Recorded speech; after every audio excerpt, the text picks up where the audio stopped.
7:01, and let's do the Pledge of Allegiance. I pledge allegiance to the flag of the United States of America and to the republic for which it stands, one nation, under God, indivisible, with liberty and justice for all. Thank you, everyone. We have a full house, for sure. Eric, you're recording? Yes. So everyone to be aware, we have somebody recording.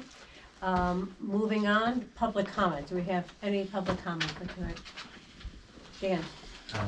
I'm Dan O'Sullivan, president of Killingworth Ambulance, and some comments on the service recognition program.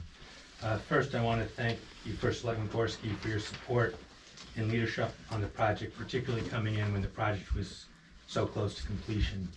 And thank you to the rest of the board for your time and focus in considering the elements of the project and looking at the impact on the town, and particularly the impact on the men and women providing emergency services to the town. I think the KBFC and the KAA have delivered a proposal that can have significant impact in attracting and retaining fire and EMS personnel across all age groups, which are so important to our coverage, and also in recognizing those who have, in many cases, spent decades already providing these absolutely essential services to the town and are still active.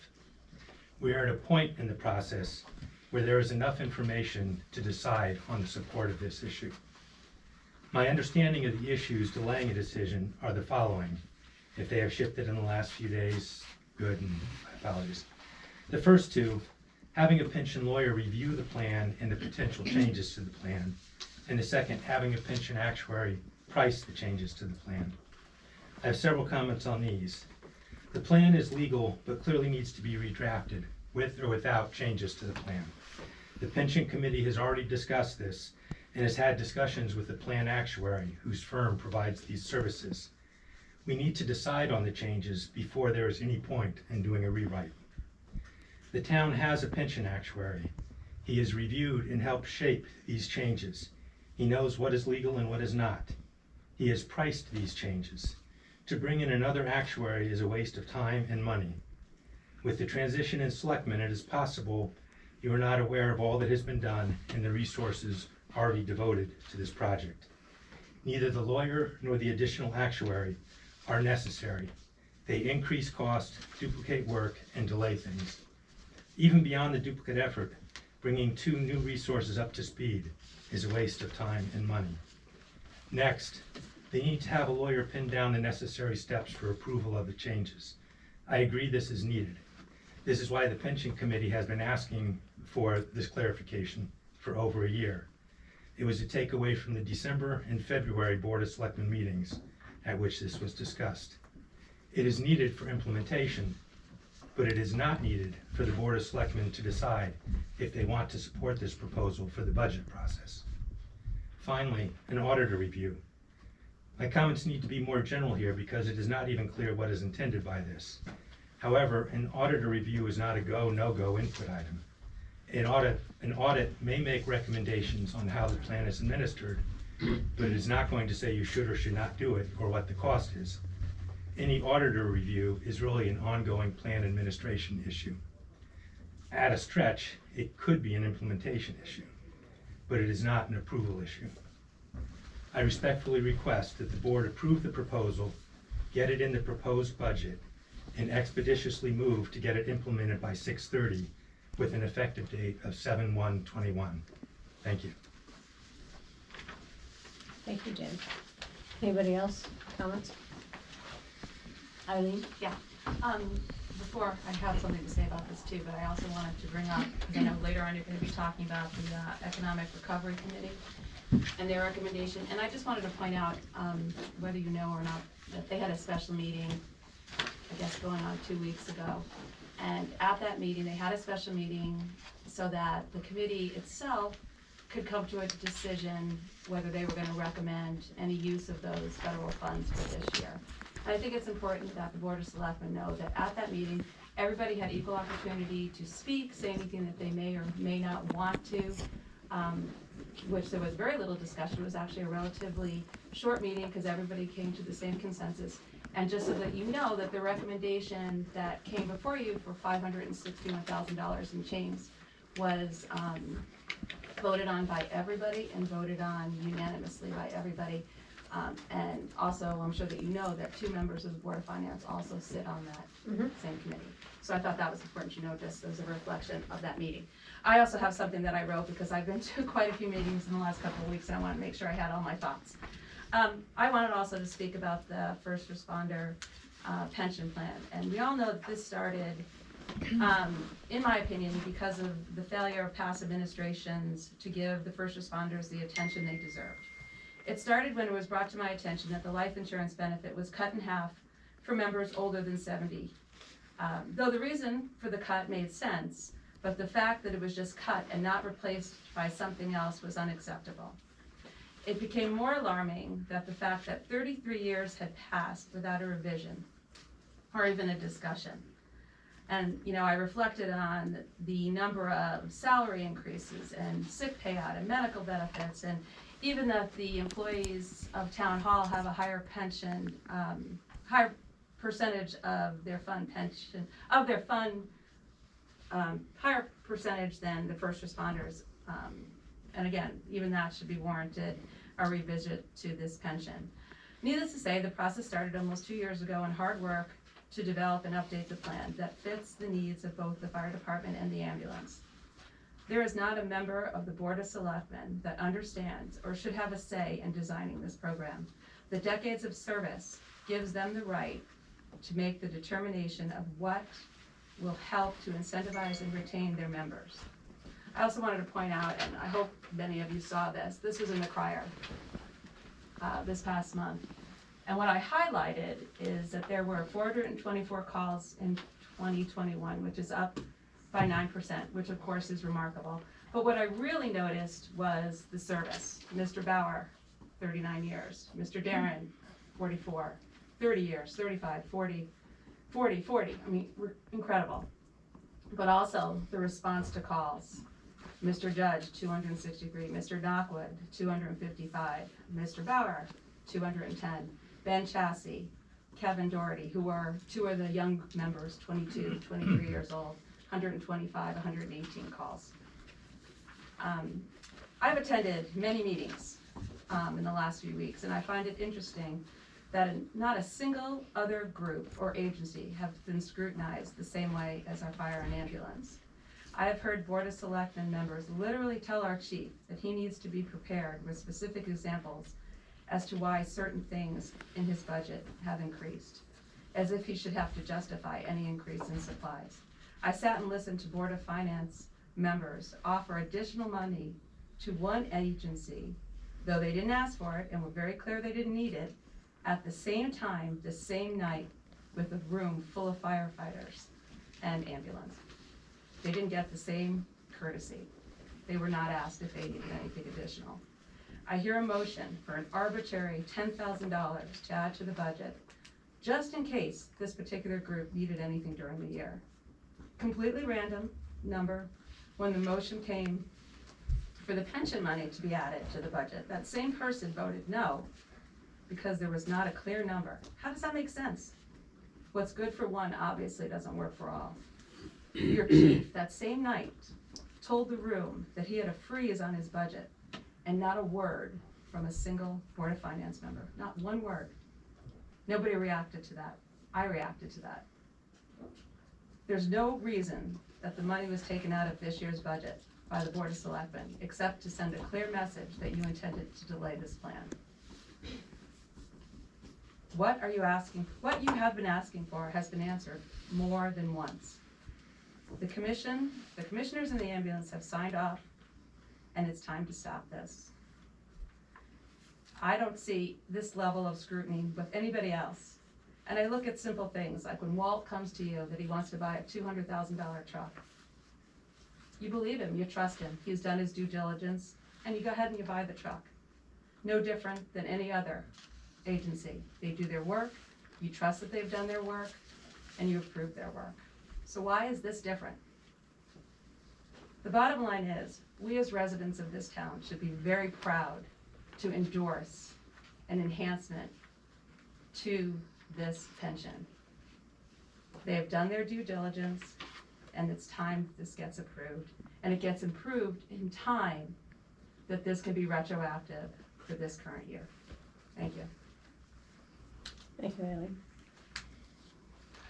I have really nothing to add to what Dan and Eileen said. I'm here representing the fire department tonight as Chief Venuti making his way back from being out of town, but would fully endorse, Dan wears an ambulance shirt, but this has been and continues to be a joint initiative between the fire company and the ambulance. So I fully endorse and support what he presented, is also on behalf of the fire company. Thank you. Anyone else? All right.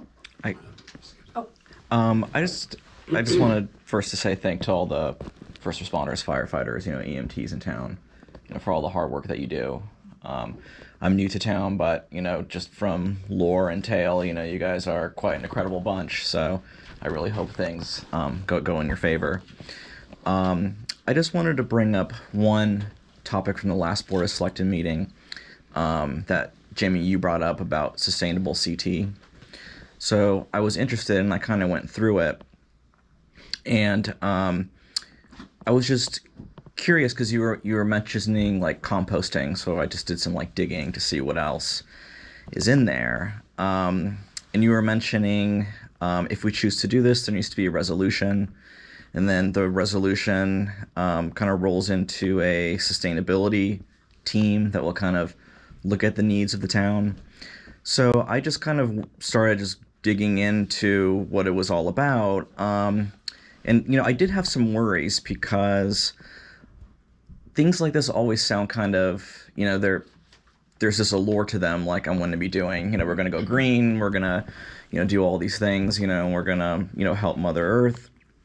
But just going through other towns around here, there's actually quite a bit that's involved in it. So, one of my questions is, what sort of level of input is going to be needed for this? There are things, for example, one thing we have to talk about inclusivity and equitability. So how do we optimize things for equity? So this kind of seems like a very heavy lifting sort of piece where a lot of decisions are kind of being made. So, for example, things on thriving local economies, talking about brownfield sites, watershed education, open space plans, vibrant and creative cultural ecosystems, implementing complete streets, equitable housing, on and on. Things that can often kind of set up tax revenue traps almost, that we kind of do these things with the intention on the outset, but then we kind of find ourselves bigger for our pants, so to speak. There are these other things that kind of, so I just wanted to just let people know and to comment that, even though things are kind of free, there's no such thing as a free lunch. There's always, so that's kind of what tipped me off was when you said it was free and it doesn't cost us anything, because something always costs. So I just kind of wanted to make people aware that, sustained CT, it's much more complex than what you kind of see on the surface. I think we'll talk about that later. Yeah. So I'll be able to address your concerns. Thanks. Thank you for looking at it. I Yep, appreciate it. no problem. Any other public comment? Okay. Hearing none, I'm going to move, I move to approve the minutes of the Thursday, April 7th, 2022 special meeting of the Board of Selectmen. I'll second the motion. Any discussion?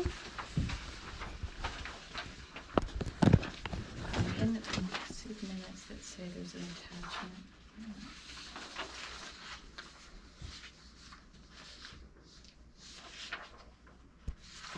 In the minutes under number 4, it says recommends ARPA funds. The attached letter from the Economic Recovery Committee was distributed. There was no attached letter to the minutes.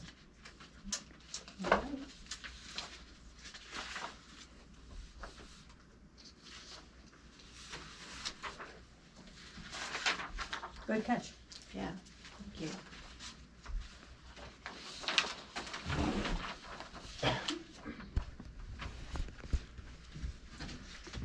So is the correction just to strike the attach. word attach? Oh, I'll attach it. Or you can say attached to the agenda for the meeting or something, that might be the way to do it. Or wait, I can I think if you just I It can strike wasn't the attach words. it, I can attach it to this meeting, to refer to it.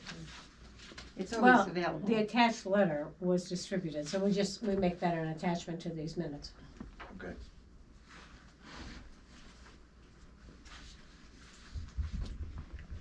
Any other discussion?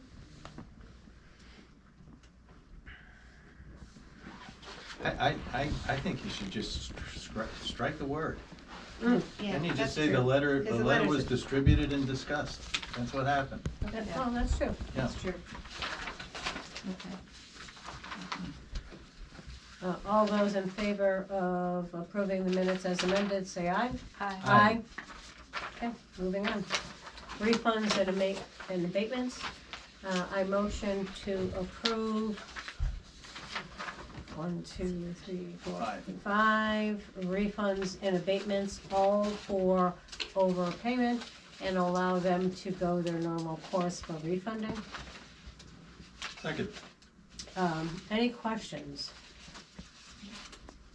I will say the one for $3,548 was an overcharge during a closing.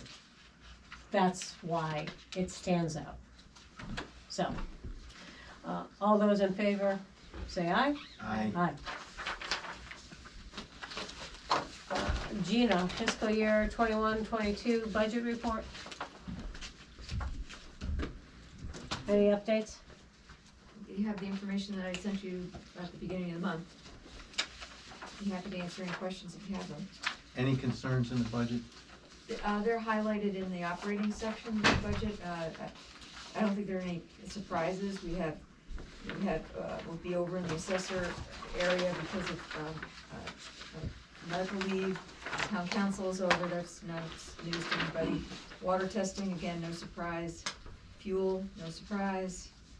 Actuarial fees, no surprise. Snow, tires and contracted hauling, I think when I went over it quickly So tonight, with but the- those are all none of that is news.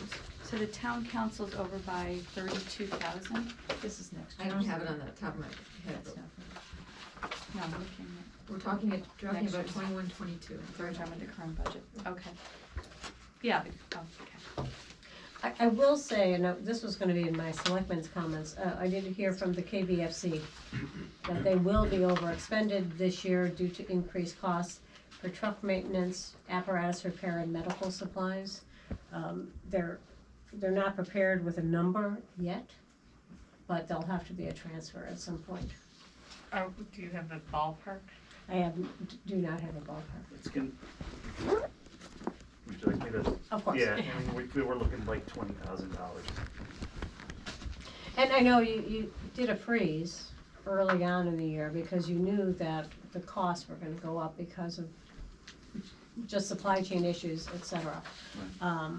But I heard that from Rick, but at least we have a ballpark, so thank you. Yep.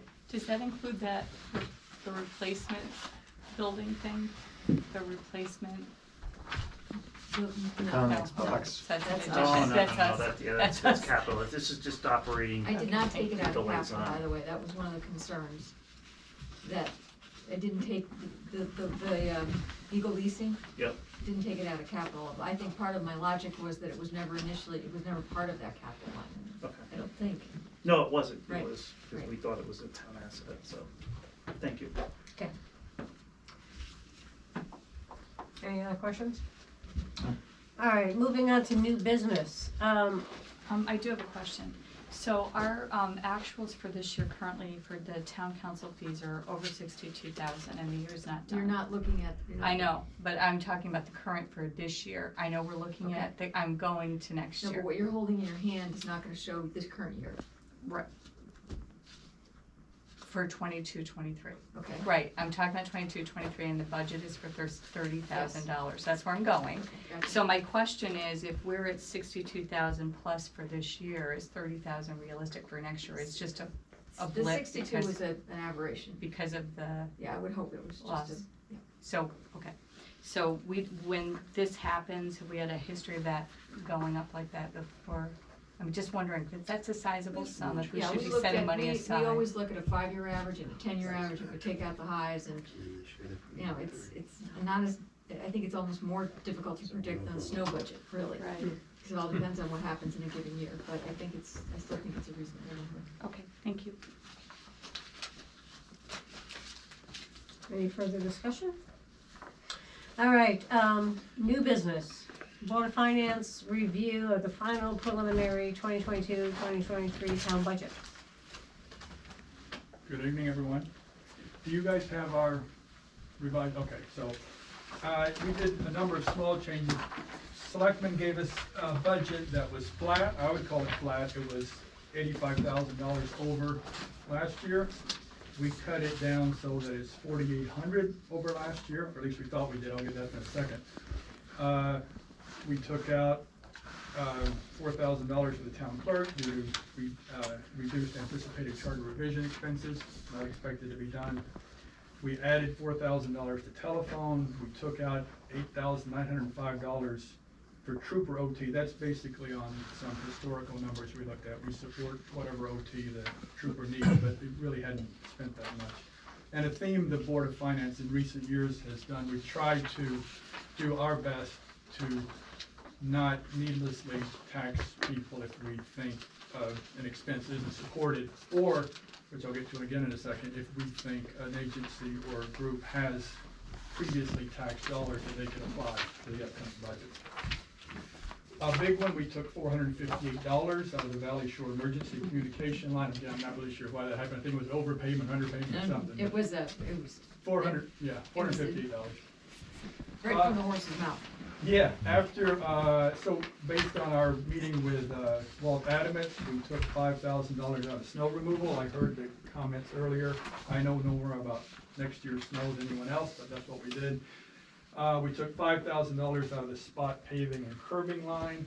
We took $6,000 out of the tires line. There are a couple of tires lines, but this is at the transfer station. That's all we did. The Board of Finance has conversation from time to time about why the transfer station even takes tires, but that's for you guys to figure out if it's important to you. We added $5,000 to the dog fund, which I won't go over with you because I think everyone's familiar with that line. And if you're not, don't ask me. We added $1,000 to the social service municipal agent line. We took $16,800 out of the municipal solid waste line because I think that was the Tipping fees the going down. tipping, yeah, exactly. Here's a big one, we took $69,500 out of the library.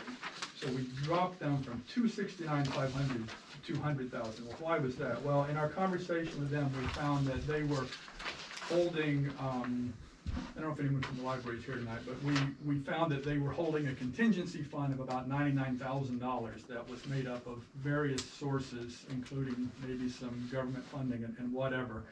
So the way we understood it from them, their primary concern about that was starting at $200,000 at next year's budget season, and we indicated to them, as far as we're concerned, that wouldn't happen, but we wanted them to use these dollars that had already been taxed and all that. So that's the basis for that dramatic reduction. Let me do this backwards maybe on my notes. So the Youth and Family Services came, and it's true, I think maybe Eileen made the comment earlier that there were Board of Finance members who sort of asked them multiple times, don't you want more money? Which I gotta say, the Board of Finance doesn't ask people if they want more money. Okay, that's not something we've ever done. But that was done. The basis for that is because their space is uncertain, and they anticipate not being in their space in a very short period of time. It's uncertain. And so the question was, well, do you want, should we give you a little more money in case, you need it in August or something? And they did not accept the invitation. They didn't ask for any more. Nevertheless, a motion was made to add $10,000 to their budget anyway, and it failed 3-3. I always thought having 6 members on the Board of Finance was kind of a wacky idea, but it kind of makes some sense, really, because you got to get four votes, which actually makes some sense for whoever came up with it. I also heard some comments from the ambulance and fire. So my personal point of view is, you guys figure it out. And when you figure it out, let us know, and, we fund it and whatever. Nevertheless, the Board of Finance, by, I think it was a 4-2 vote, I don't have my note here, I think it was a 4-2 vote, added $20,000 anyway to that line. Now, I'll speak for those who, I was one of the 2 against, not because I'm against it, but because I figured, well, you guys do your work, then we'll figure it out. I think the idea, no one thinks $20,000 is the right answer. And I'm speaking for those who voted in favor of it, so if any of those are here and say I got it wrong, I think the idea was 20,000 is the wrong answer, but we want to demonstrate our support for this, and that's why we're doing like this sort of straw man number. That's that. So that was added $20,000 to that line. Can I add one thing? Yeah, sure. On that topic of favoring one group versus another, the fire department comes every year. You guys are pros at doing what you do. You know what you're asking for. You've been shut down before, but this year I don't think we took away any money whatsoever. And the other group is kind of like a revolving door with respect to their leadership. And we've seen improvements in what they do over time and how they ask for money.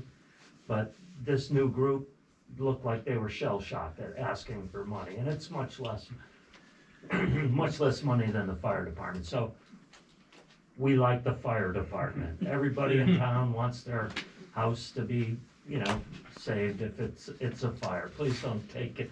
Anything that was said is, in prior years, I think I have seen some unjustified attacks, so to speak, but none this year. So just be assured of that. Go ahead. Sorry. Thank you. So the other, unless I'm forgetting something, the other line on the operating budget, there was a motion to add $5,400, not necessarily to the crier, but that's what it was. And it failed 2-4, 2 in favor, 4 against. And if anyone wants to relive that debate, I can do it for you, but that didn't go through. And I want to come back and say something else about the operating budget in a moment. Before I do that, we added 2 lines to the capital budget, I think on recommendation mostly from you folks. $120,000 for a Beckwith drainage improvement, and we took out $70,000 on the transfer station reclaim and pave, I think because we're waiting to see about water lines and things of that nature. Lighting. No, that was the transfer That's it. station. Oh, transfer station, water Yeah, lines. there was a motion to take, and I don't have the number here, but there's a Delete 60 from the library. yeah, 60,000 for the library, because we always hear about, well, if you're gonna do one, do it at the same time, but, that motion failed, so that money remains in the capital budget to fund a library parking lot repave this year if it can be done. There was 2 other failed motions, one to reduce the chip sale line by $226,000, that failed 2-4. And there was a motion that, to remove the large dump plow sander from the highway department capital line. That did not fail 2-4, it failed 3-3. I was the change on that one because basically I was persuaded by the folks who made the motion, even though it ultimately failed, on the concept that there's gonna be a consultant do some work, and you're either gonna have the consultant come in first, and then you're gonna buy the trucks, or you're gonna buy the trucks, then you're gonna have the consultant. Doesn't matter, the line stayed in. So that's for the large dump plow sander. So as we were finishing up our operating budget work on Tuesday, April 5th, at the exact same time, the Board of Education was producing, I don't know if any Board of Education members here tonight, but they were producing their revised budget revisions from the superintendent. Over the past 2 years, those have normally been downward revisions. This year, it was an upward revision by a total of $436,104. My understanding is there may have been a line here or there, but it was mostly increasing their capital transfer from 1% of the overall budget to the maximum allowed under state law, 2%. Because of our ADM, that would be an increase, if that were to pass at the referendum, of $126,196 over last year for us, for our town, for the RSD 17 assessment.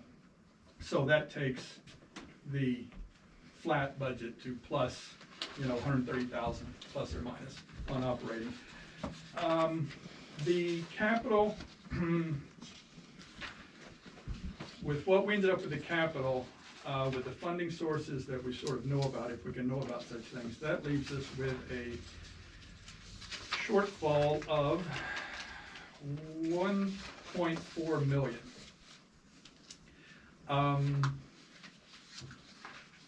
And we've already, keep in mind, we funded within the operating budget $1,060,000 to capital, so that's already taken into account for that shortfall.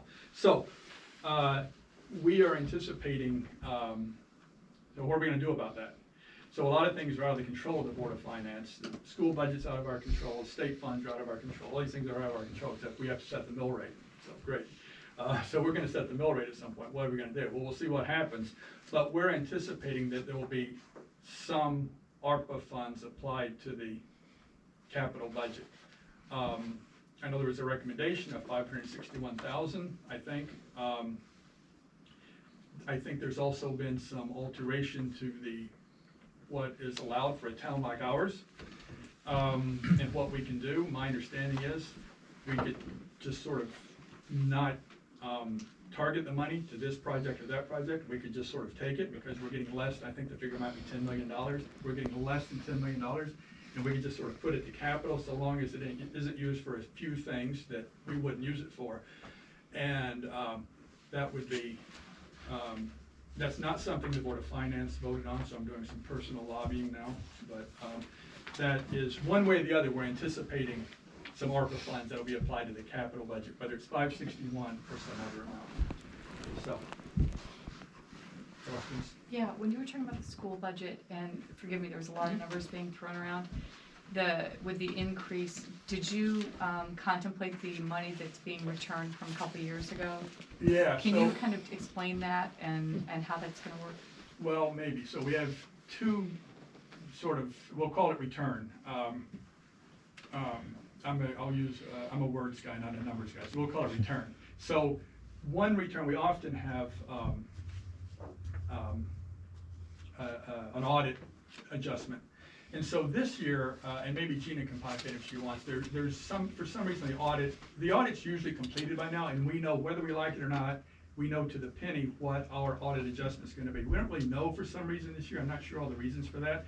They say it's around, I think, $600,000 for both towns. And so, I don't know, I think it's about $600,000 for both towns. So we have a number sort of based off that, which is probably pretty close, okay? The other number is this self-insurance fund number that there's been a lot of debate going on over the last couple of years at least over the self-insurance fund and whether the board and the school district should hold it or whether they shouldn't. And finally that was settled. There was a legal opinion. There was actually pretty sharp issues. A lot of times you have larger amounts of money, it's kind of not as complex. You're debating over that $458 line. That can get very complex sometimes. But the self-insurance fund was actually some pretty simple issues, and it's just general statutes tell you what to do. And there was a legal opinion from the Board of Ed, and that's what it was. So we, the town of Killingworth, are getting a credit for $678,257.44. Bad news, well, I don't know if it's bad news, but. See, I mentioned that's being applied this year. Yeah, well, that's already baked in, so to What they're speak, asking. to this number. So when I say the assessment went up $126,000, that's after taking into account the self-insurance return and the anticipated audited fund balance return. So.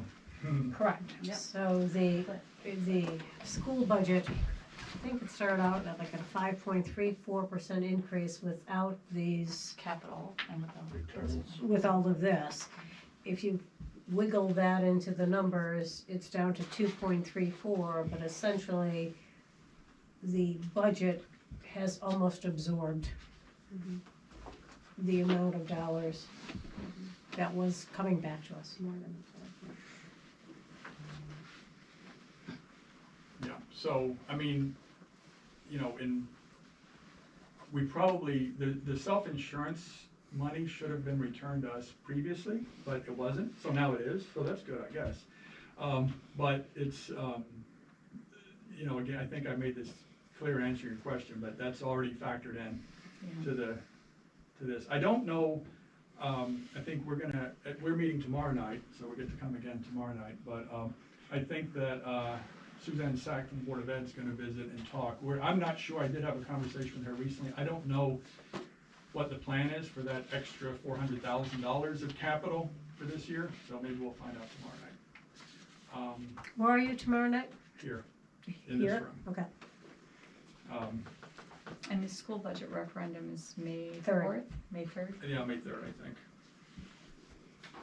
But Rob, I wanna thank you and the Board of Finance for your work. I sat through all of those meetings with you. It was a process, so good work. All right, any questions? Thank you. Very thorough. Thank you for sharing your. I would minutes say, with us. just one last thing, not because of anything we did or didn't do, but because of the grand list reevaluation, we're looking at a substantial mill rate decrease. That's great. That's great. Except that doesn't mean anything for the average, whoever the average taxpayer is, because if it's a substantial decrease, you could still be paying the same amount of actual American dollars, or maybe even more. So that's why down to this $130,000, that's, depending on what you do with ARPA, that we're sort of, not really, but we're almost that close to, you know, no tax increase at all. But next year, we're not gonna have those two, we're not gonna have the money that's been held for a couple of years by the school. Yeah. And we're not gonna have the additional 500,000 or 600,000 that's been, The cliff. yeah, so, Yeah. so because that money was held, it benefited us this year, but actually it's kind of set us up for a big fail next year. Yeah, you know, it's You might still have the ARPA. Yeah, There's still but additional ARPA money it's left. coming. It's an interesting concept, and then I'll sit down and shut up and you go on the rest of your work. But I remember when Marcel and I first landed here, long ago, 6 years ago, the world was very different back then. And I'm a Democrat, for anyone who doesn't know, but Governor Malloy was our governor, and he had some ideas I'm sure were great for the state of Connecticut, but some of them we felt might fall unfairly on small towns like ours that had kept their fiscal houses in order. And there were all these terrible things that were gonna happen to our budgets, and we better start, I mean, he wasn't saying this, but we were having conversations ourselves, we better start stepping the mill rate up, because we don't wanna do a dramatic increase in 2 years or whatever. And we debated it, and ultimately we did. And let's see what happens, And none of those things ever happened, so we maintained a stable mill rate. Now, maybe that was the right thing, maybe it was, well, it was the right thing then, let me back up, that was the right thing. Okay, now what about going forward? I, learned the lesson there myself. Maybe it's to be applied next year, maybe it's not. For me, I'll wait and see what happens. All these things that are gonna happen, this money's not gonna be there, this is gonna go up, we'll play our cards when it's our turn, as far as I'm concerned, but we'll see how that goes. Thank you for all your hard work. All right. Thanks, Thank Rob. you. Thank you. All right, moving on, the Economic Recovery Committee recommendations. You looked at this briefly at our last meeting. The other thing that I handed out to you was, I reached out to Rivercog to see how other towns were planning to manage the utilization of ARPA funds, whether it was going to public hearing at our town meeting. And most of them are going to town meeting process, which makes sense, so that you have an opportunity, you have transparency for everyone to see how you're distributing your ARPA funds. But that was just informational. That said, I move to add $561,796 of ARPA funds as a funding source for fiscal year 22-23 capital budget. I'll second that. Any discussion? Yeah, so how much do we currently have now? And where is that money reflected in the financial statements of the town? It's listed as a special fund in the back of the audit, you can see it there. We got our first tranche at the end of June last year.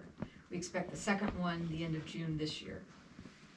And if this group decides to use that funding, it'll be transferred from that separate bank account into this case, capital, and will offset the expenses. But right now, it's segregated. Is that the question?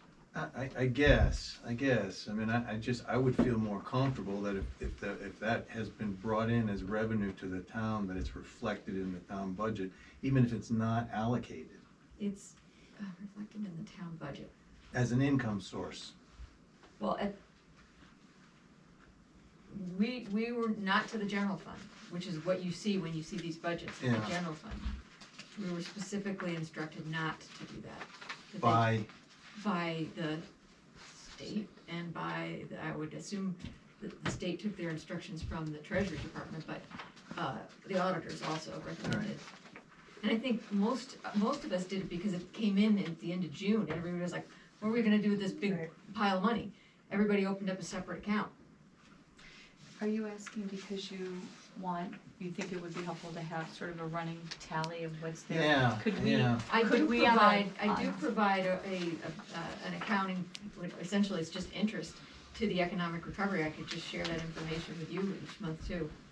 Just as what the balance is and what the interest is year to date. There's no other real reporting at this point. There's been no other activity.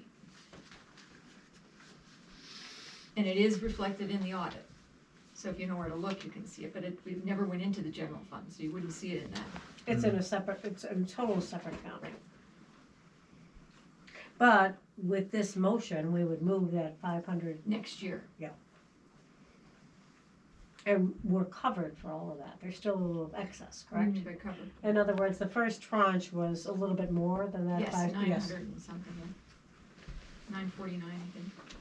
Nancy, I didn't hear her answer his question, how much there was, how much we got. So- I didn't hear the numbers. 949,000, that's not the exact number, but I can give you the next exact So number. just shy of $1 million. Yes. Okay.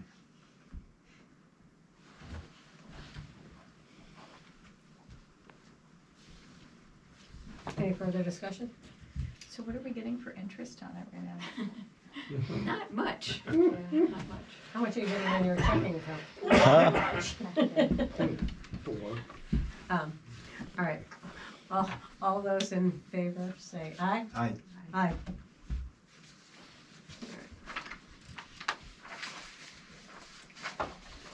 All right, I'm moving on to the community facility grant request. The application, we got this March 31st. And the application, you should have information in your packets there. And the request is due April 15th. And I mean, it's ridiculous. This is coming out of Joe Courtney's office. It does allow for community facilities, including town hall. I think I sent you both an email. Could we potentially use this? There's a outstanding $20,000 to complete an engineering report for the PFAS solution. So when Christine Cohen had sent this to us, she's saying, could you use any of these dollars to fund that engineering so we don't have to put it into the drinking water state revolving fund application? I'm thinking we put $20,000 in to do the engineering report. Do we have to, we don't know definitively that we'll get the money though from the community fund, right? No, and it's a matching grant too as well. So if we put the money in here, we're gonna still leave the money in the revolving? I Okay. still have the application in there. It makes sense to cover. Double up, because we Double can up. just not take it, good, okay. All right. I move to submit an application to the Community Facility Grant for $20,000 for engineering work in advance of PFAS remediation at Town Hall campus. Second. Any further discussion? All those in favor say aye. Aye.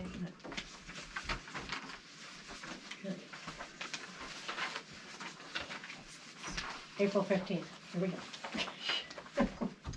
go.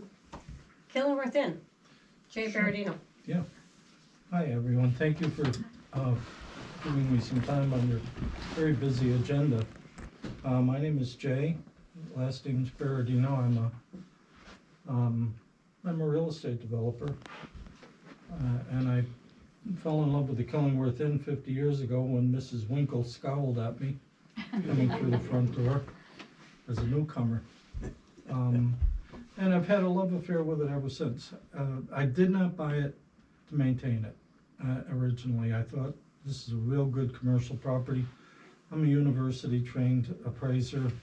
I've developed a lot of real estate, and I saw this as a golden opportunity to make money. In the last 6 or 8 months of hanging around, the few places there are to hang around in Killingworth now, I've discovered that the community spirit is somehow attached to this place. And it's understandable. It's iconic. It's an historic building. It's the face of the community in some ways. And it has been a gathering place for many years for people of the community. It's a center, which is a nice thing to have in a small town. Not all small towns have that. So, over the last 6 months or so, I've come to understand that this place should be preserved. I tried to buy the old schoolhouse across the street when Kathy Eno was first selectman, and I looked at it and realized that at some point you're going to need something done with that intersection, and it's going to crowd that building. I cautioned her against letting it go. And I've been involved in Killingworth. Law for Resta, I'm financially involved in that. My first subdivision here was, 15 years ago or something like that. But, and I love, it's a great town. It really is. So I'm here to try to flesh out some, I'm willing to work within the parameters of the community's expectations. I'm eager to do that. I've given up on the idea of another payday. Okay, I don't really need the money, but it's nice to have. But I'm going to put my back into making continuing being one in a long line of caretakers of this property for the community. But I need your input. I welcome it. I also need clean water, which the property doesn't have. The well there is polluted. I don't know what the source is, but I know what the pollutants are. So I really need clean water in order to see this sort of community center be put back into service. That's an expensive proposition, as you're finding out. I've researched it, and it's pretty much a deal breaker. It really is. I can knock the building down and land bank the property. Nobody wants that, including me. But it's one way to, see it through for the next 20 years. It just goes into a family land bank. I've turned down many interested parties who wanted to go in there and have some, there's crazy ideas of what to do with it, including a gas station, which is, makes sense to me, but not for the property, in my opinion. So I just really need to, I know that the state is funding filtration systems for wellheads in town. And I've reached out to the state, and for some reason, as some may know, it is a residence now. There's a family that I offered the property to, who were burned out of a home on 148. And they occupy it now with their 2 children.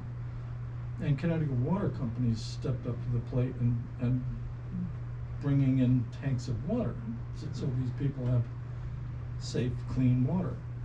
Beyond that, it's just a Band-Aid. Filtration's just a Band-Aid. I think you may know, or you may be becoming apparent that filtration is a temporary fix. You're gonna need a water supply in this town, as dreadful as that sounds. But in the meantime, to get this property back into the community's, the use for the community, we really need to resolve one big issue, and that's water. And I was hoping that I could get some direction from the Board of Selectmen on how that might be accomplished. I've had engineers, I know exactly what can go in, and it's expensive. But the ongoing maintenance of the filtration system is, it's a drip, drip, drip, which I'm not able to quantify the costs associated with that yet, because it will become a public water supply. And I think there's lots of ways the town can become involved, and I welcome the involvement and the direction. But first we need to get some water in there. And I would ask you to please consider ways that might be accomplished. I don't think that Mrs. Winkle put PFAS into the well water there. I don't think Jan, Moran, and Carol put PFAS into the well there. Everybody else is getting a break, but the Killingworth Inn for some strange reason. And that's the community center. It should be the Killingworth Community Inn. I mean, if you wanted to have a park there, fine. If you want a solar array there, I'll put one in. If you want if you wanted for a community center upstairs for the Historic Commission or the Conservation Commission. I know Conservation Commission has a place. The Historic Commission, I imagine, is usually Parmalee. What is it called? Parmalee something or other. Beautiful facility, by the way. But please, put your thinking hats on and let's get something done there together. And that's my whole reason for being here. I really appreciate the opportunity to come before you and share my thoughts and my problems. Thank you. Thanks, Jay. Yeah, it's unfortunate. I even talked to the Killingworth Garage. They too have a PFAS issue. For them, it's not that big of a deal because they're not. Where is that? The Killingworth Garage is right next door. Oh. But they're not feeding people. Right. Yeah, I don't They're not have washing to their hands remediate it because there's one family in there. And I can't put I put the family in there, I can't have them in there drinking poison water. Right. So. I'm not required to remediate, but I'm going to. It's really the ongoing maintenance. There's gonna be, in Durham I'm from Durham, your sister town in some respects. And we had a brownfield site in town, and Durham Manufacturing and Marion Manufacturing polluted all the wells, including the high school. And the cost of ongoing maintenance of the filtration systems was borne not by the individual property owner. And that's really what I'm hoping that you can help with. Otherwise, I don't see a viable path going forward. But again, any thoughts? I can give you my phone number. I welcome any thoughts. I'm Jay. at 203-915-5595. Anybody that wants to go through, I'm sure the Stahl family go in there, they're very, very accommodating. If you haven't been there before, you know, come on, take a look at it. It's really nice. Jan put a lot of money into it, and she kept it up. She felt she was the caretaker. It didn't belong to her. It belonged to Killingworth. She was taking care of the history. Yeah, and I like that. She made a little too. She did. She what? History of her Made a own. A little history? Yeah, extended it. You know, it's She did. something, you know, we talk with DPH and DEEP on a monthly basis. I recognize there are no commercial loans available for this sort of thing. If there is an opportunity for us to bring water down south, we'd have to look into that. I don't know if there's a potential there. There's lots to discuss. By the way, Laura Francis, who's the first selectman in Durham, Yeah, lovely lady. and she's very bright. And for many administrations, the can got kicked down the road, the can addressing the water problem. I mean, there was a graduating class of Coggins High School back at around 1978 or something like that. 1/3 had cancer, 1/3 had died of cancer, 1/3 were in remediation, something to that along the, I mean, these kids got it. And the town fathers said, you know, it's politically unpalatable, we're not gonna do the heavy lifting. But Frances has done that. She navigated the state and the federal government bureaucracies and actually brought water in. So, she's a very I think she's, I'm sure are you in the same cog that she's in? She is, yeah, and she talked, I spoke with her about the Superfund Yeah. dollars that she was able to get to move the water in. We're working with DPH on a drinking water state revolving fund application, which is partly loan, partly grant, and that's only to remediate KES and Town Hall campus. Yeah, It hasn't gone all the way south it's there. to other areas. I think part of the problem, the difference between Durham, if they went through a Superfund site and Killingworth is, in Durham, they need the sewer. And so we don't have access to Superfund money because You're not a we don't know the Superfund. source. This So- isn't identified as a Superfund. Right. So until that happens, until we are able to, and there's a lot of research going on, investigation, UConn's helping out, the state. One, it seems that you're highlighting the deficiency that the state has in terms of distribution of limited funds to help. Yeah. So not giving funds to industry or businesses, and small businesses specifically in Killingworth that are gonna be harmed by this. So my recommendation would be to contact Representative Keel I've done that. and Cohen, Done and look that. at legislation that would force DEP and DPH or encourage them to spread the funds more broadly, specific to those groups. That would at least broaden the availability to businesses. Full disclosure, I'm a Republican, and I did that last year, and,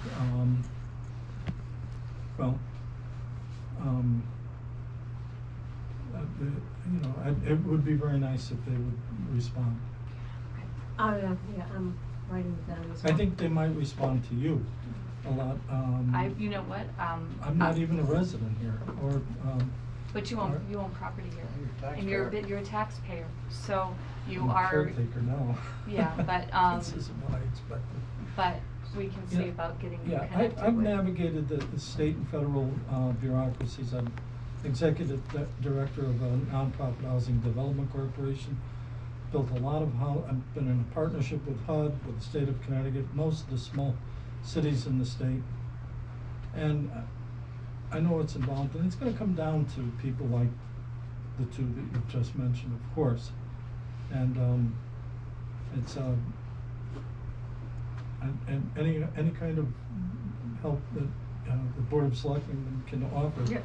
will be greatly appreciated, not just by me, but by those thirsty people that keep driving by wondering when the open sign's gonna go on. Well, absolutely, I mean, the reality is, there's other businesses in town that have, we have other restaurants, we have other, facilities that Yeah. provide libations. Wait, I put the other one in town. La Foresta, I hold a mortgage, but, yeah, June's is out, Well, we have the Barrel House.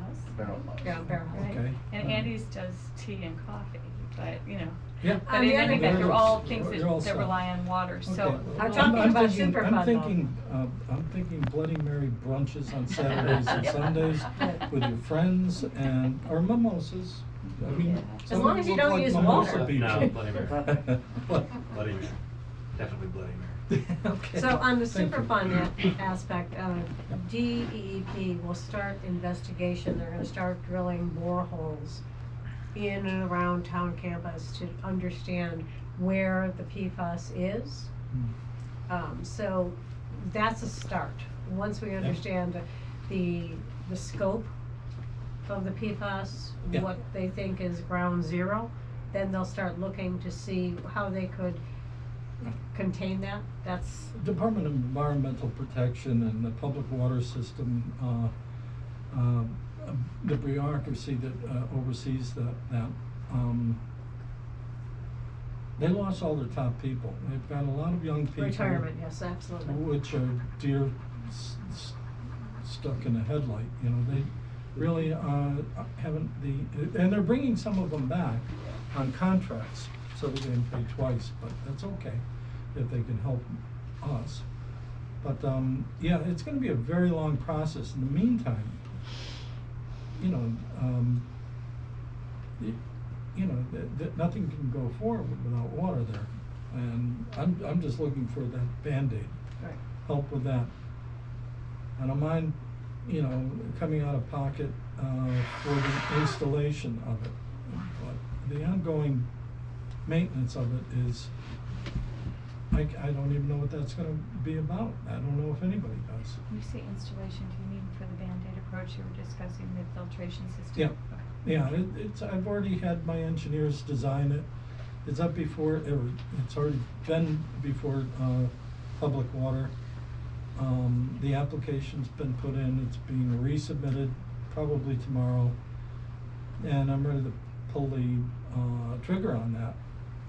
But it's a carbon, block filtration system.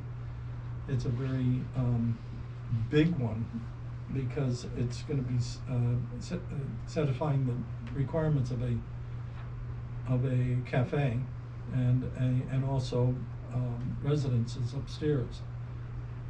If anyone, and Lou, you have tremendous background with planning and zoning. I know, because Nancy told me today. But I also come before you if you have any thoughts, please, you know, what would be appropriate there. I don't care if it's a cafe, you know, if that's what the town wants, great. If the town wants a mosque, okay, all right, well, you know, whatever you want.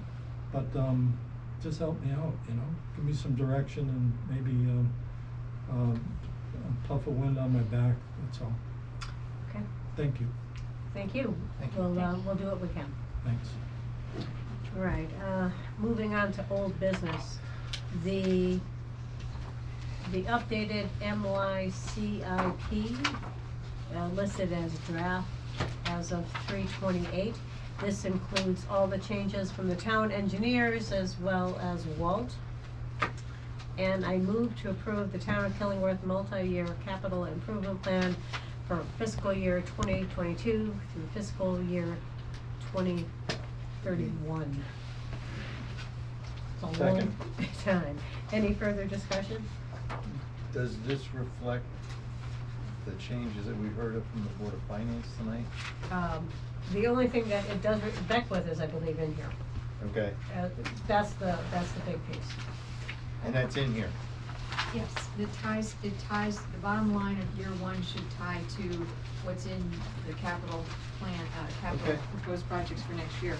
I also want to point out, we added one line and to the narrative on the very last page to remind ourselves in the community that not every street or road is reflected, just so that we can condense it a little bit and that it would be revealed next Yep. year when we start this process again. Any further discussion? All those in favor say aye. Aye. All right, moving on to the website update. Dawn provided a comparison of Final Site versus Purple Dog. Looking at this and getting feedback from Dawn as well. I move to approve website updates to be performed by Purple Dog. I second that. Any further discussion? All those in favor say aye. Aye. I Oh, did want to discuss for a sorry. minute, thank you. I also checked in with Michelle and Gina, folks that I thought, and Elizabeth, just to, or no, not Gina, I did not check in with you, Elizabeth, just to make sure, and there may be other users I didn't think to check in with, but everybody overwhelmingly agreed that Purple Dog made the most sense. I was really impressed. One of the things that I think set her apart was the platform. We own the platform. So if for some reason she drops or, hits the lottery and moves to Paris and we don't see her, we own it. So we can move on, where I thought the other entity was excellent, but that it was proprietary technology, it put us in a difficult and a more expensive sort of situation. And So, uncertainty. yeah, yeah. uncertainty, exactly. So Yeah. anyway, with that, I just wanted to know, I appreciated the time that you took preparing and bringing them in, so thank you. Okay. All those in favor say aye. Aye. All right, moving on to the recognition plan. So per the March 24th official BOS meeting, we decided that we would approve the proposed changes pending review by actuarial services, the auditor, the labor attorney, and the town attorney.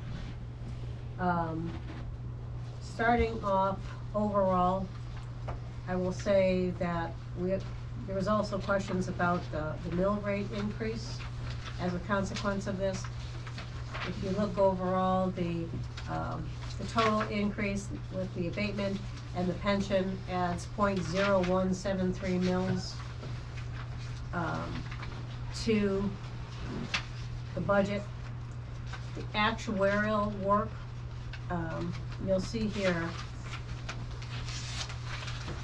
the actuarial work was completed by the TPS group. So, and the town paid for that actuarial work. So you'll see two exhibits here. One is from Hooker and Holcomb, and the other one is from the TPS group. The TPS group did do the actuarial work. To Dan's point, we used our town actuary to do that. If we wanted to have a second opinion and have Hooker and Holcomb do it, that would add another $4,500 to the budget to have that second actuarial opinion. In terms of the auditor, was there anything specific that you got from the auditor? Not sure what I was supposed to ask the auditor, sorry. But I can, You're looking at the last page of the minutes of that meeting where they said. well, I just had the motion, so actuarial services auditor, if there was any implication from an audit perspective, but I may have addressed that with the mill, right? With the mill, the mill rate? Mill rate increase. I still want to second. Generally what happens is the actuary provides the reporting that just gets dropped into the audit. It's an assurance. Wait, we got two discussions, hang on. Do either of you two remember why there was a reference to the auditor as opposed to the an actuarial second opinion? No, No, I think the auditor was discussed earlier, if that was something that was gonna be needed, because it was moving towards employees, wasn't that way Oh. back in the early Okay, discussions, right? so that was, so, no I need to think- talk to the auditor, but we're okay with the, and then you're gonna talk about town council. Yep, so, I did speak with the labor attorney, he reviewed the addition of stipends. Under the federal wage, per hour laws, it's okay, but there is potential exposure for unemployment. Here, the likelihood of unemployment exposure is very small, because an individual has to earn at least 40 times the minimum benefit amount of $600, and we're not talking a big stipend, here as we go forward. The benefit is calculated, and I'm reading verbatim from the labor attorney, by taking 1/26 of the average of total wages paid during the 2 highest quarters.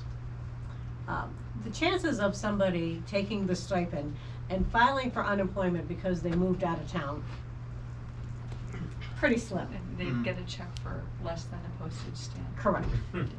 Just saying, but I went to the trouble of talking to the labor attorney. I talked to Dave Ties. He would be very helpful with drafting of the ordinances, but he did refer me to a pension attorney for any further review. Also, in this particular packet, there is a retainer letter.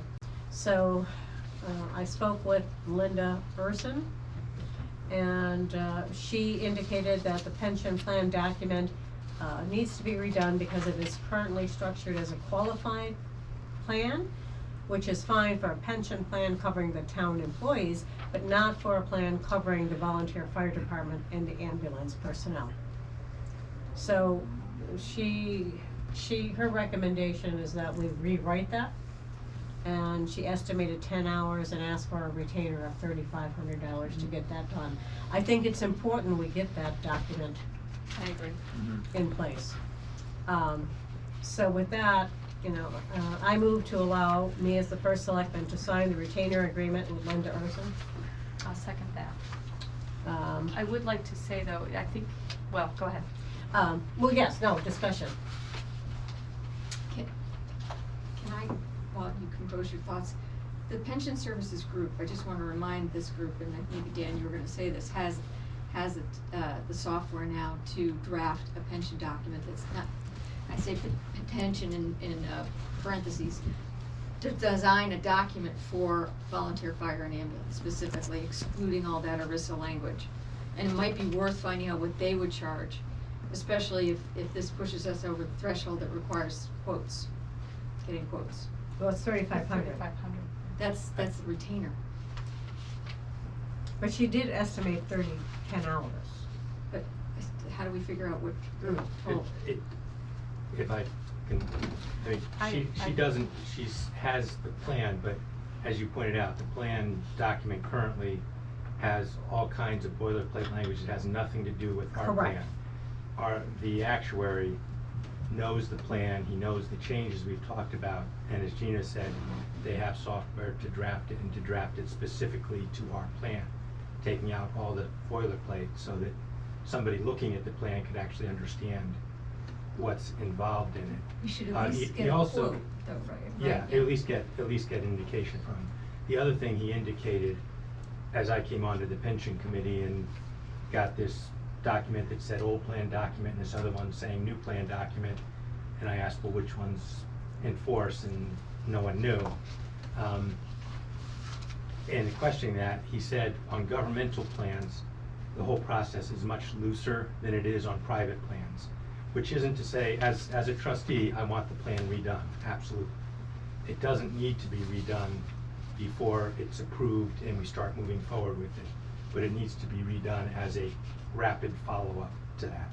So I would disagree, I think respectfully, I think that makes sense, because I know we want to move forward, and I I'm gonna say this as I've said it before, I respect what both the ambulance and the fire department do with all my heart. I've lost family members to fires, I've lost, in my extended family, 4 homes to fires, and more ambulance rides than I'd like to admit I've been in. So not from any of you, fortunately, knock on wood, hopefully it stays that way, because you may not find my house now. But I appreciate what you're doing, but we wanna do it right, and based on what you just said from the read, if we have these errors, we wanna get it right, so that we can make sure to take care of you guys going forward. So we're not trying to hold this up to cause any harm, we wanna get it right, so that in the future, we're not here with lots of folks complaining, and we also represent taxpayers, right? So we wanna make sure that we cross all our Ts and dot all our Is before we present this to the taxpayers, so that no one's criticizing the fire department or the ambulance. You guys work really hard, and everybody appreciates it when it comes to writing checks though, when taxes come due. We just wanna make sure we've done it right, and we don't wanna have mistakes. So I do think that it makes sense to have an independent, someone who hasn't looked at it before, even if we need to get the information you're providing, the boilerplate language, and provide it to this person. I think an independent review is helpful. It gives us a clean set of eyes, it's objective, that can fill in the blanks and think of things that we might not have thought of. So sometimes when the same eyes have looked at things over and over and over again, you don't see the things you've missed, right? So I think it makes sense. Are you talking about the town, about the plan document or about the We're talking about the actuary? attorney right now. Or just Well- the attorney? Well, the actuary too, actually, yeah, I think both. So I the think- 3,500 though, compared to what it would cost? Yeah, I guess 2 things. One, the plan actuary did not develop the current plan or the revised one. They were both done before he was there. So it is a fresh set of eyes looking at what we have as a document. And, you know, I think I absolutely agree we want to get it right, and we want to have a good basis going forward. The question is just the timing of that, and whether that delays, because of where we are, because of the 40,000 in this year's budget, and the level that gives us going forward, to not have increases from a budget increase perspective. I think it's important to get the process approved this fiscal year, apply that 40,000 to it, and have that in the base going forward. I have no doubt Linda Urson would be able to, she's been talking to me every single day since I reached out to her. And by the way, she was recommended by Dave Tice. So he referred me specifically to her. There's not too many attorneys that do this type of pension. There may be others, but Dave Tice specifically recommended me to her, or us to her, I should say. The one other thing would be, if she's redrafting it, she needs to know what the plan provisions are. So if you're supporting this or not, changes a lot of plan elements. So you need to decide whether you're supporting it or not to have a redrafted plan, or it's wasted money. Well, and honestly, we did conditionally approve this. Yes. You know, based on the fact, so we just wanted to make sure that we did have the documentation behind us to move this forward correctly. Now, I'm willing to table this motion if, it just seems a little funky to me that we get the software, the actuarial service to generate this sort of software-based pension plan, is that what you're? It's how does a that work? division of their company, it's a division of their business. The Pension Services Group is the name of their company, so the actuary that we're working with that drives the numbers, that's one, but this is another Is this part of the their H&H? business. Is No, that what you're- no, it's That's the the TPS. Pension Services Group. Maybe it's a quick email to say, what would you charge to throw a new document together for us? I don't know what that was originally what we were asking for when we were asking to talk to an attorney. I think maybe we were looking to make sure that there was nothing in what was proposed that was inappropriate, for lack of a better, and I don't wanna put words in anybody's mouth, but I don't know that we were going to town council to write the document. But she was the first one that said to me, wait, Yeah, well, there's we gaps. know But we- that, yeah. we've known that Yeah. for a We know long that. time. But we haven't fixed it, so here No, we are. because- So now we But have we've the been- opportunity to. We've been talking about a plan change for 2 years. Yeah. There's no point in rewriting a document Well, when there you're is if you changing need it. to know the details, right? So having We the need whole to know the idea, which I details. think you agreed to as well, was to have a review of this and having an independent attorney that Mr. Ty, or Attorney Ties, you said recommended, just to put it into legalese so that it gets cleaned up. I think it makes sense. It's Do you want to clean it up or put it in legalese? Well, good point, good point. Do you know that I understand, and I don't know if Rob is still here, that attorneys used to get paid by the word, so I think that might be. They still do. Yeah. Somebody said legal? Is that, But- do you get I'm a paid by trial the attorney, word? not a transactional attorney, so I have no use for them either. Typically, these documents are produced by actuarial firms, not by legal firms. Right, so when I looked at the actuarial stuff, it specifically said that they don't cover for legal. There was comments in here that we don't, where did I read it? It made me kind of nervous where it said, you know, we don't look for, where is the language? And maybe I was looking to H&H, but specific, let's see here. Yeah, there's nothing in Matt's letter, because that was strictly a pricing one. Jane was saying she saw something somewhere, maybe in the H&H one, about not providing legal or whatever.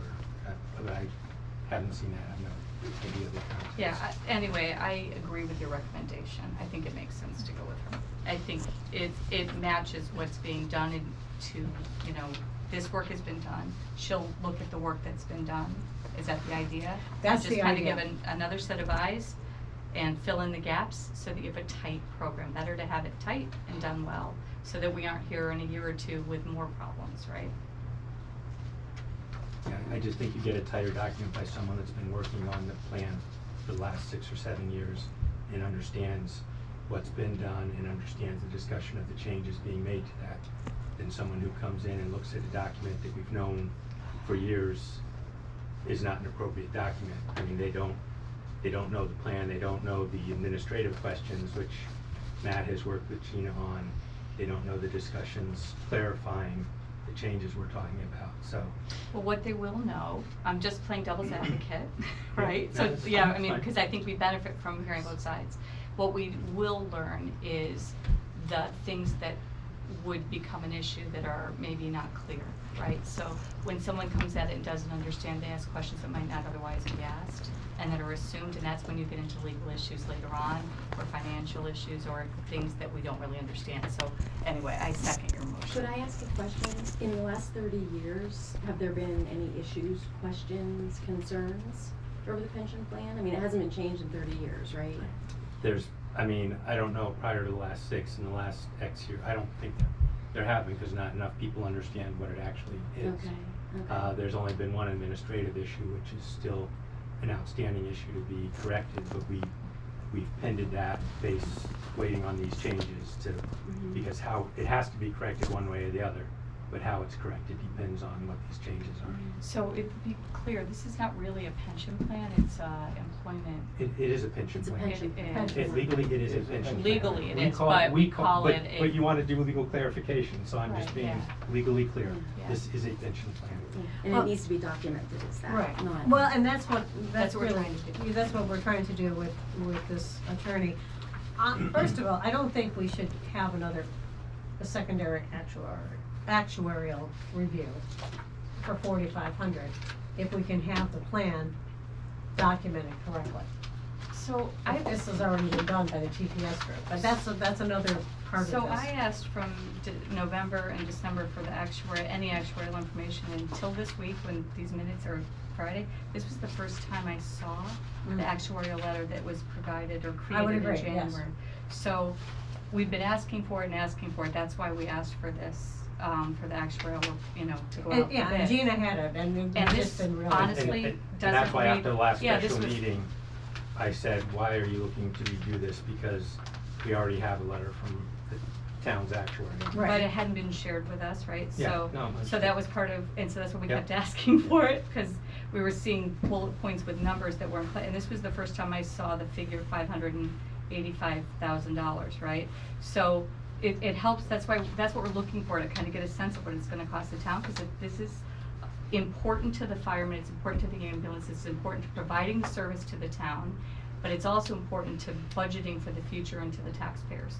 So we just wanna make sure it's done well, it's well thought out. This is a sizable, it's a overall, eventually, 60% increase in the pension plan. It's been a long time since the pension plan has been touched.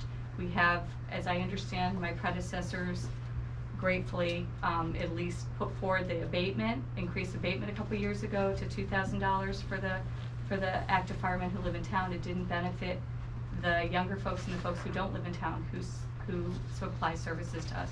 So I think this additional abatement for those, we'll call them the younger fellows, or the folks that don't own property in town, that will be, I think that's a terrific increase.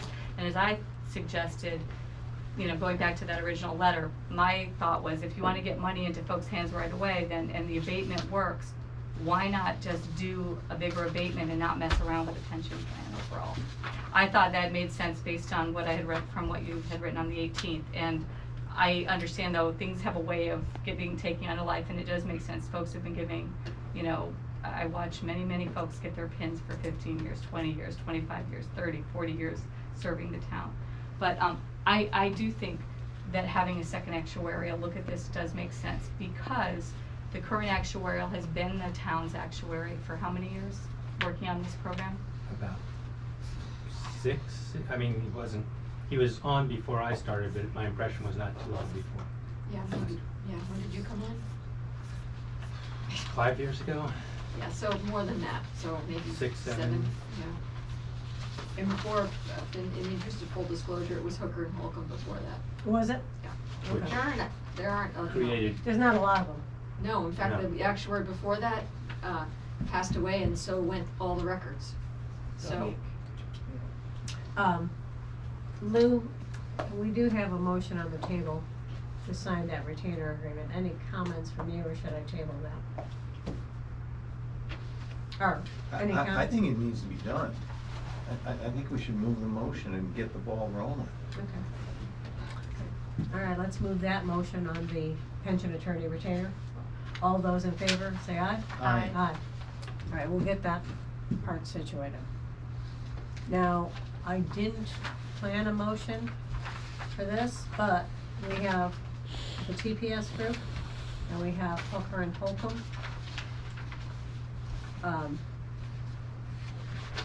Obviously, as you said, we didn't have this information until today, that this had been completed, although you had mentioned it, yes.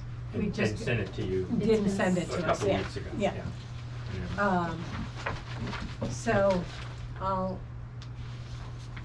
if anyone wants to make a motion to have Hooker and Holcomb reperform or review the actuarial services, I'll entertain that.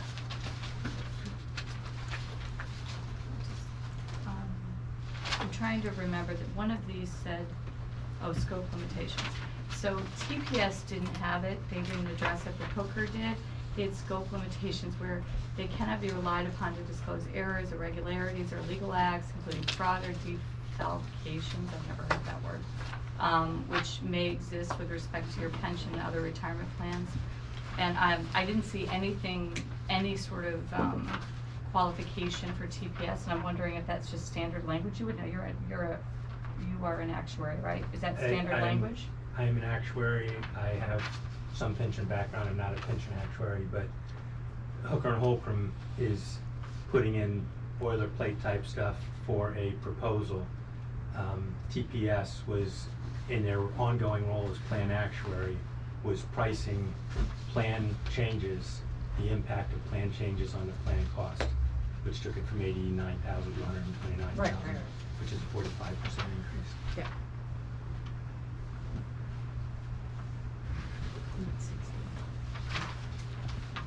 The 60 I'm coming up with, because it seems to be, it keeps coming up, is from the $500 a month to the $800 a month pension increase. So that's a $300 a month for the longest serving folks. That's where I'm coming up with a 60% Okay. increase. So- That makes sense, right? Yes, So it it's does, when you have but- a 300 over But 500. on the last one, the last call, you said you fully supported paying for additional years of service to an Right. additional year. Right. So a lot of that To the increase is coming from 75. that. Yeah. To the 75. Yeah, so, no, I think that, yeah. I don't have I know that folks are really exercised over this for good reason, right? Because it's money in your pocket and it's service that you're giving. I am fully supportive of increasing the pension. I think that it's long overdue. I think the prior administration would have benefited from doing this. And the years before that, over time, right? So looking at this, but they did do it through a stipend. So I think slowly we're making things right and trying to I'm not gonna say make things right, we're trying to improve the situation. So I do think we have folks that are working longer instead of retiring to Florida, right? So, as long as they're there and able to do the work, I think, you know, why shouldn't the increase happen? But I do think it makes sense to have a second actuary look at it, I think it's worth the investment. I was fine with the TPS actuary assessment. But if you wanna make a motion, by all means. Where's your motion from the last thing, and I'll just follow the wording. Do you have any input on this, Lou, one way or the other? I think we should have a peer review done to it, and I think it just gives it more support Right. moving forward to the taxpayers that we've done the due diligence. And I'm not discounting any of the hard work that's already been done. I just wanna make sure that this thing is positioned in the best light possible so that it moves forward. And I think it's worth doing that peer review to do that, to assure that. Yeah, I didn't. I typically pre-prepare my motions, Okay, so, but you presented this, so I'll make a motion, to do the peer review using Hooker and Holcomb for the actuary on consulting services, looking at the fireman and ambulance pension program as provided in the documents for tonight's meeting.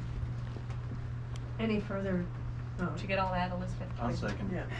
Yeah, That let's was make all- sure. that was a mouthful. You wanna read that back? I dare you. That We was a second it. mouthful. Any further discussion? All those in favor say aye. Aye. Aye. Can I ask another question? I'm gonna go back to the attorney. What, You said she moved quickly. Did she give you an idea of how long it was gonna take? 10 hours. No, I mean, like, if she started tomorrow, could it be done in a week? That was what I was- She's been contacting us every day, so. Okay, all right, so that's good. So this doesn't have to take a long time. It can be done. Said that's the most, It ju- it's the most important. I mean, Exactly. I disagree in terms of spending more town money, but I agree the elapsed time is the most critical part of this. Yeah, and actually, I oppose that. Okay, I was just gonna say I didn't catch the vote. Yeah. So you're opposed to waiver Yeah. date, We didn't vote, we just said Oh. a motion. Yeah, I thought you said all those in yeah. favor said aye, and I opposed. Okay. So you did second. I get where you're coming from. I just feel it's additional dollars. But at this point, I will say, guys, things are moving forward. It's not, please don't think that we're just making sure that all the i's are dotted and the t's are crossed. And if that's what it takes to do it, then that's what it takes. Yeah, it's a huge commitment for the town, and it needs to be well thought out, and we need to be able to argue it back for the taxpayers, especially when this year taxes won't be severe. Next year, they're gonna be severe. And when folks understand that, we don't want them coming back and criticizing, we want them to know, we looked at this, we didn't just say, firemen and ambulance didn't just say, we need a raise, we expect a raise, and we said, here, take some more, or as some people have said, here, why don't you take more, right? Don't So- describe to Rick that that's the process we went through, because he might kill you. We've Well, been working hard on this for I imagine 2 he's years. probably got, Yeah. yeah, he's probably I would got just in- like to yeah. say that you probably should think about what it would cost the town Right. to provide paid service for ambulance and fire, as opposed to what you're paying for volunteer. I appreciate that. No, I brought that up actually a couple of times at our special meetings. I've said several times that we have to move in that direction, and I think both Rick and Dan were pretty clear that they're concerned about the lack of volunteers, and that's why I kept going back to that but the email that you wrote, Dan, back on the 18th, because I kept thinking you had described the issue as trying to get more volunteers, and I think that's why the original 40,000 was set aside with Kathy, and Lou, when But- I went back, and it specifically said the idea was to how do we get new members, but you're getting new young members. We saw, 6 new But Sprite you're confusing friendly new volunteers. and Young young. and new. Right. Yeah. Well, no, but when I read this, it said, younger members and potential members. So I'm not confusing the two. There are two groups, I understand, but when I read this, it said the pension plan itself or other variations are not a great motivator for the younger members or potential members. As someone gets more years of service and at least somewhat closer to retirement age, it becomes more and more powerful. And In it's- our town, that's the population that supplies our needs. And I agree that that's the population that supplies our needs. So if our goal is to keep those folks here and motivated, this makes sense. And But the attract original them at that plan age was, too, because 62% of the ambulance calls that were done last year were done by Right. people who joined the association 55 and older. right, So it's bringing in new members that are older. We as need well. both. right. Need So both. I just went by these words. And so Yeah. when I was asking those questions, and so to your point, you weren't, I don't think, or you might have been at the discussions, I was on the phone at the last one, but I kept going back to this because I thought the issue was we were trying to get new members in. That was what I read in here, so I was looking at what's the best way to do it? And are we spending a lot of time doing this and throwing money, and then when all these folks age out in 10, 20 years, then do we have to go back and still buy new folks, full-time folks? And that was a question we've been discussing. And I think that was a concern that Kathy Eno raised at some of the meetings I went to, but we've beat this dead horse over and over again. And my point though is, we respect all that you do, but we also have to represent the taxpayers, and we just wanna make sure we do this. And that thoroughly. was my point, Right. representing the taxpayers, if you need a paid service, Yeah. it's gonna be a lot more than, And at some Right. point we will, but we want Right. to put that off as long as we can. I agree. So that's why we didn't say no, right? We Right. threw money at it, we just wanna do it right, Right. so. So hopefully all of this gets done before our next meeting, and we can reconvene on this topic. So that's the plan. We continue to move forward with this. Thank you. Thank you Please for your note work. that. Thank you. All right. Moving on, sustainable CT. So, I think Jamie provided us with some FAQs on sustainable CT. And it specifically talked about a food scraps collection program. And to that end, Haddam in the paper also has a small ways to get involved in the Haddam Sustainable Committee. They have Haddam Sustainable, food scraps collection program is only one of a minimum of 3 projects, however, required for certification. We're not seeking certification, just know that, we're not seeking certification, we're seeking to join, to have access to the experts. And I made it, when I raised this issue, I said there's different levels of membership. And I agree, and Eric, allows me to jump in here to your comments. Thank you for doing the research, I appreciate your digging into this. This Sustainable Connecticut was brought to us by the Conservation Commission, members of the Conservation Commission. And I had learned about the Blue Earth movement in Haddam before, when I was running for office, and wondered why we hadn't done composting. And I've attended since several webinars and presentations on it. It's not a light undertaking. But joining Sustainable Connecticut the only thing it requires us to do is pass a resolution and name a sustainability team that's the contact. And they have to once a year do a report if we've done anything or used their service. That's all that happens. If we want to get a certification, and then there's different levels of certification, that's when it starts to get more egregious in all these requirements. And before that would happen, it would have to come back. And I don't see, we're too tiny, we aren't gonna do any of it. Right. What we are gonna get from this is access to experts for free through this. They have, there's a number of entities that provide expertise on these issues to the member towns and the member entities. So it provides access for us for free. And if we decide to do the composting program, we can apply for a matching grant, so it can provide funds. But we aren't required in any way, shape, or form to get certification. We're not required to do a certain number of things every year. The only thing we are required to do is pass a resolution saying we all understand what we're doing, we're joining this, we have access, and this person is the contact for communication. Because they understand that, we're not gonna be like West Haven or New Haven or Bridgeport, where we're gonna set up these big aeration, huge, we're not gonna do any of that. This is just really to give us access to experts. Well, I did speak with Stephanie today, and she was very into looking through this, and she thought that perhaps a small committee should be established to look at the feasibility. We missed the spring deadline, if we were gonna do the certification, I think. Well, we're not gonna do the certification, I don't think, right? I think the fall submission deadline is August 23rd. We missed the spring submission. So I don't know if we could can you come in midstream? When you That say would- the certification deadline, what, you're talking about Yeah. not joining Sustainable Connecticut, you're talking about the certification process, right? Well, it does say what are the deadlines for the 2022 certification. Right, but we're not applying to get certified, we're not going through a certification process. That's the more complicated involvement. This is just, you wanna be a member, have access to your information, and apply for grants if we want them to do the composting. If we choose not to do composting, there's no penalty, there's no fee, there's no, we're not required to get certified. I was under the impression we couldn't get a grant unless we were on a certificate. We can't do anything until we're a member to even look at grants. So I think the idea is to become a member, have Stephanie and whoever we assign, if we want to use the conservation group, if Stephanie's going to be the lead, which it sounded like she was interested, have them look at the viability and then come back to the Board of Selectmen and say, this is something we'd like to do, this is how we would do it, this is where we would get the funds, and we would have a chance to discuss it again. But to even get to that point, we would need to join. And if we join and they look at it and say, you know what, to get a grant to do this, we'd have to have this much space, we'd have to get this much compost material, and in Killingworth, most folks compost in their backyard. I mean, they may find that if they do a survey.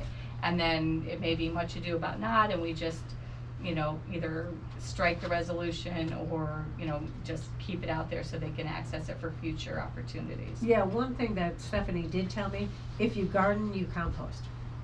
So for those that don't garden, they're not gonna separate out their, that was her gut reaction. But nonetheless, I think we should have Stephanie come here and give her opinion to the whole Board of Selectmen, because I see, what do you think on this? I have one question, and I don't know if you know the answer, but I would like to know, of the number of towns that have joined this, which is the vast majority of towns in the state, do you know how many of them have actually certified versus are just garnering resource? So if I could, I actually have those Yeah, numbers. I was just gonna say, I have them at home. Good job. So it's the success rate is not very big. When you say, I don't know what you mean Yeah, by I'm not success. defining that as Yeah, success, it's though. not success. So but there's you're saying- 129 total registered towns. Yeah. Only 42 are currently certified. Right. Yeah. So it's less than not- 50%. And you can actually go, so if you if you go on the website, you can actually see date that they joined and pretty much zero activity. So we've had Clinton join in 2018, none. Haddam joined in 2018, no certification. Deep River, 2020, no certification. North Branford, 2020, no certification. So what I meant by success rate was out of these Yeah. towns that Well, joined. I'm not So I think defining that it's- as success, Right, it's though. not success, so that actually supports what I was saying. To join doesn't mean you have to get certified, they're really two separate things. A subgroup of the people that join are joining specifically to get the expertise, access to the experts, or to have other folks. We're too small to bring in experts on these areas. This is free, they're free webinars and seminars. I've There's already a lot of attended- training, yeah. There's a lot of training available, and that's what this opens up. There's no cost to the town, it's free training for folks who want. So for the open space folks, or the conservation folks, or Carmelie folks, if they want to, you know, there's lots of gardening folks that may want to benefit from this, they would get it. There's no charge to the town. So it's not a success rate. The certification is one opportunity for towns that want to get whatever their green rating is. I don't think Killingworth needs to do that. In fact, I think at the very beginning I suggested that's not something that I would see as a goal for us at all. I don't think it fits our needs in any way. I think we're probably more green than a lot of these towns are already. This just gives us access to experts if we're gonna look at doing something like composting. And with the upcoming costs with the municipal waste, solid waste changes in the state of Connecticut are gonna be significant. So if we can reduce the amount of waste that we're shipping out, it's gonna reduce the cost. And when you start to see the tipping fees go up this year, it's gonna be pittance compared to what's gonna go up in the next couple of years. So looking at composting, which may sound fanciful right now, it's gonna make a difference in our tonnage in the future, right? So just to throw that out there. So it's a free thing to do. We don't have to do it if you guys don't wanna do it, but I do think that well, you too. But I do think the conservation, when I spoke with Stephanie last week, she was very excited about it. She said it had been discussed at the conservation, she had discussed with one of the members. They'd been looking at different aspects of this. She was very excited about it. She did say to me that if we're gonna do this, you have to manage it. So if we're going to start a composting, Right? you know, if we decide that in the corner of the transfer station, we're gonna set up a compost pile, somebody's gotta oversee it, because it's not gonna happen overnight. That was the one concern she had. Yeah, so part of this is the idea of just starting to do the research, figuring out what companies are out there, what would be involved, talking with the transfer station. And after surveys and all that information is collected, it may not be cost effective, right? It may not be something we wanna do, but how do we know if we don't check? And so there's folks that are on the Conservation Commission that are excited about doing this. There's other folks in town that wanna do this, there's no cost. It may save our taxpayers money in the future. And what would happen, it was go out, the couple of people that are on the Conservation Commission in town would work together, bring the information to Stephanie, they would bring it to the Board of Selectmen before any decisions would be rendered. So there's no action other than research being taken once we do this resolution. Does that answer your question? Jamie, you did a good job, but you did mention West Haven in those three Right. things. So if you don't mind, I can speak on that, because my wife designed the compost site when you get at the exit, and you look right down there in the lower part, that whole that was hers. So she designed it. It was a beginning just like you're talking about, and it works. So one of the ones that does work, and go on your little thing and see West Haven does work, and it supplies a lot of compost for 54,000 people there. So it started out as a couple of green people coming into a council meeting that I was at. They said, well, you did. West Haven joined. The grants and money dumped right into the town. That parcel where you see when you get off the exit, took right there. Little triangle was in the swamp, wasn't even being used. It cost very little to the town, because I was a councilman. And the town workers just moved it around every once in a while, and people had great access to it, and they enjoy it today. And it reduces your tonnage, right? A lot. So we weren't shipping it out. The leaves were, obviously would be volunteered to drop off here, not so much picked up. Well, 54,000 people versus 6,000 people. Yeah, but I'm saying it worked, and it started with a small idea, and that idea, that you joined. You don't have to go forward. If you don't join, you don't have access to the grants. And then the grants came, and they're big, pretty good dollars that paid for it. But you guys do what you want, just because you mentioned West Haven. Thank you, Jeff. Plug for West Haven. Yeah, and there's a couple of things here too. I do think that with the resolution, we have to designate somebody from the town, somebody from conservation, and somebody from public works. Did I read that No, correctly? so what you read was, we can either create a team of sustainability, they ask that there be a group that is sort of the go-to people in town, so it doesn't get kind of done and then there's no contact. So the sustainability team, and you can nominate people to be a sustainability team, and we talked a little bit about who that might be, and I think, the Conservation Commission makes sense. And if it gets bigger, we can revisit it. Where you're getting the municipal agent, that's in the proposed resolution that I put together for March 28th, I left it blank because there needs to be one name that's affiliated or associated with the sustainability team that's either an elected official or an employee of the town, so that there's somebody that they're an agent for the town and they can speak for the town, and they're accessible, right? They're not just in and out if they're volunteers. So I suggested that maybe it could be, I think we talked about it at one of the meetings maybe. It could be one of the three of us, it could be somebody from Walt, it could be, and then Stephanie Warren came up because she is an elected official in a different capacity, but she also serves as chair of the Conservation Commission. So that's why her name came up as an idea, but I don't really care who the person is. That was just a suggestion, and she seemed to know about it. So here's my recommendation. Let's have Stephanie represent the Conservation Commission at our next meeting, and then we take it from there.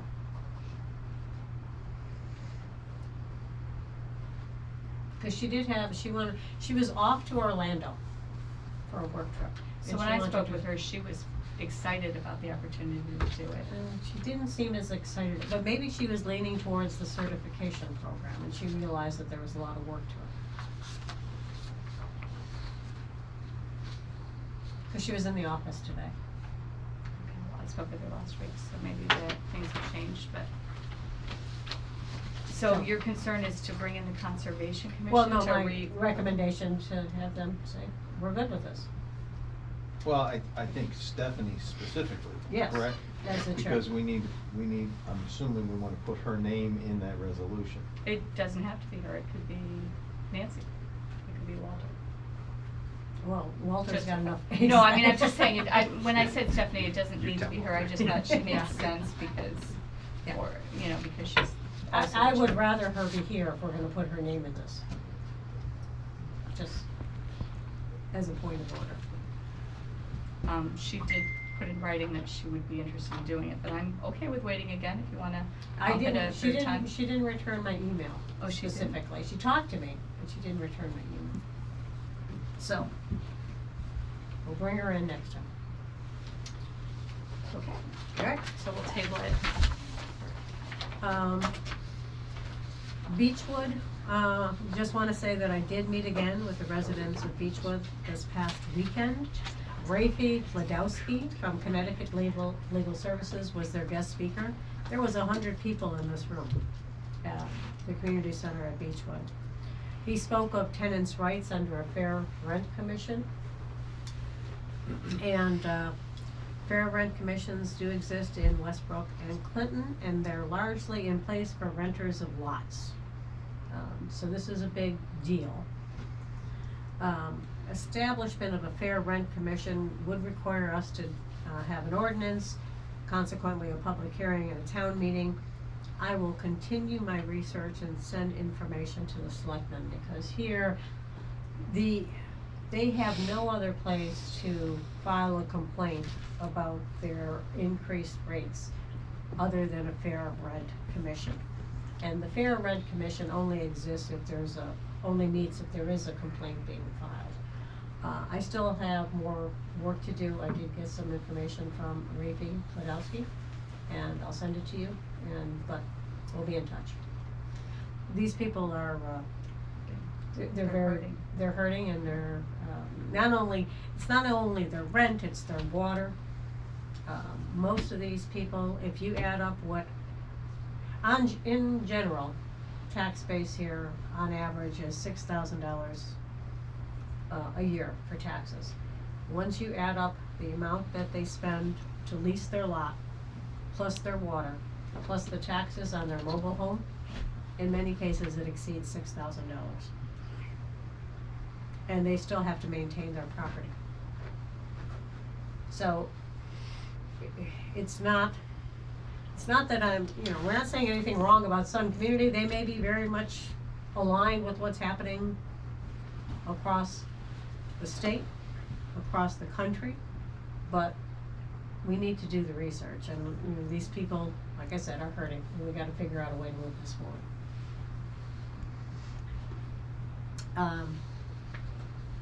Any questions? I have a general question. What are they paying for a lease on a lot there? $481 A month? a month. And that's what they're currently paying, or what they were paying? This is this year's. And what were they paying?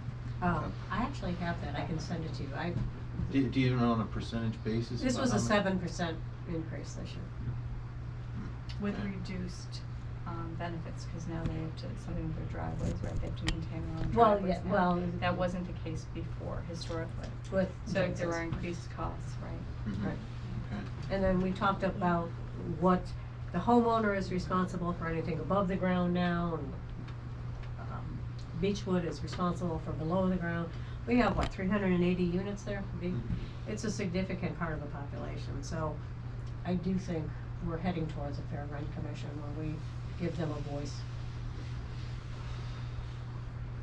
Just, You read the statutes on this and what it requires? yes, it's pretty significant. Yeah, it's not a light undertaking. No, it is not.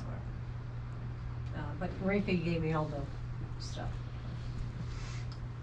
All right, Moving on, issue requests for proposals, sports turf maintenance, Eric Gower Park.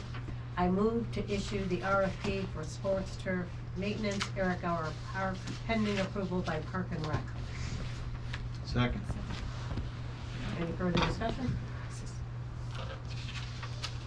All those in favor say aye. These are Aye. the ones we saw Yeah, there last was a week. couple of changes that we had discussed, those got, I'm assuming Elizabeth made them, right?